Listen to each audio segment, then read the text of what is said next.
Hello and welcome. Today's video I'm going to share with you an exciting little town that you've never heard of in the New England region. This town is called Tingha.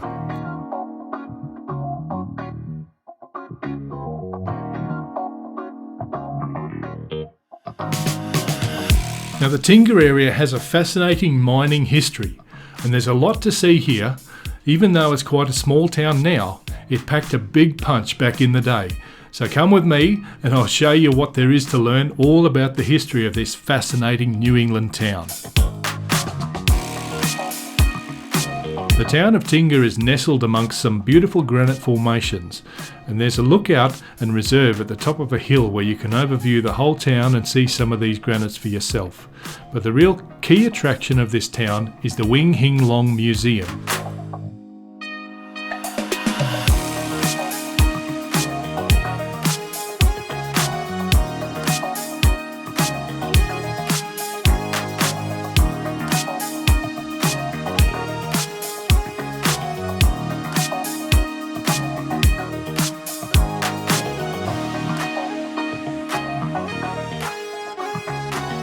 Now the Wing Hing Long was a general store that was built around 1881.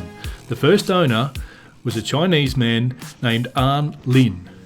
Now tin had been discovered in the Tingha area around 1870, and this led to a mining boom that attracted thousands of prospectors, including a significant number of Chinese miners. Within a year of the discovery, more than 8,000 people had moved to the area hoping to strike it rich. Tingha quickly became the largest tin producing district in New South Wales, with over 70,000 tonnes of tin mined within a 5-mile radius of the town. And the tin deposits were mostly on the surface, which meant that miners could extract tin with minimal machinery, making it a highly profitable venture. This town flourished with new schools, stores and a post office established to support the growing population.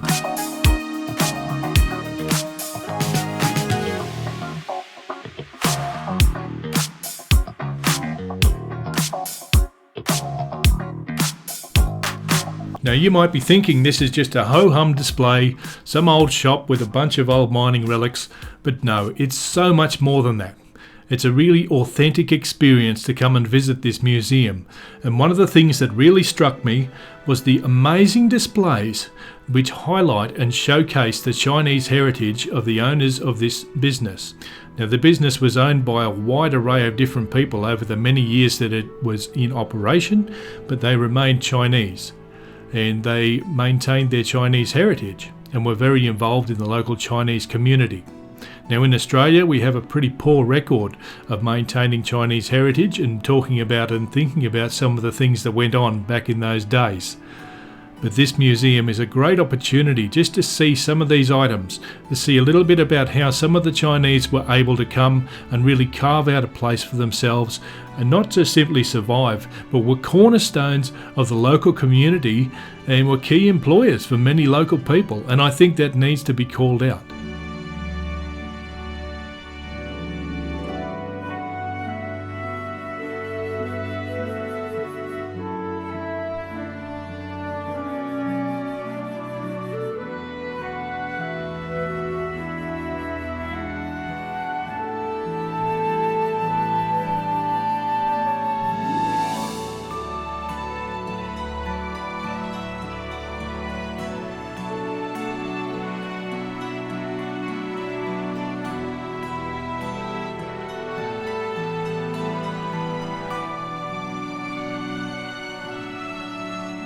For a fascinating dive back into the early history of a mining town in Australia, this museum is one of the best that I've seen. It's really unique in that it also captures a lot of the Chinese history which has been forgotten. But more than that, this museum is staffed by dedicated volunteers. Now these are keen local people who can tell you some of the local history and show you how some of the items in the store worked and give you a real feeling on the absolute history that is embodied in every item within this store. What a beautiful place, and I highly recommend a stop into here if you're travelling through the New England.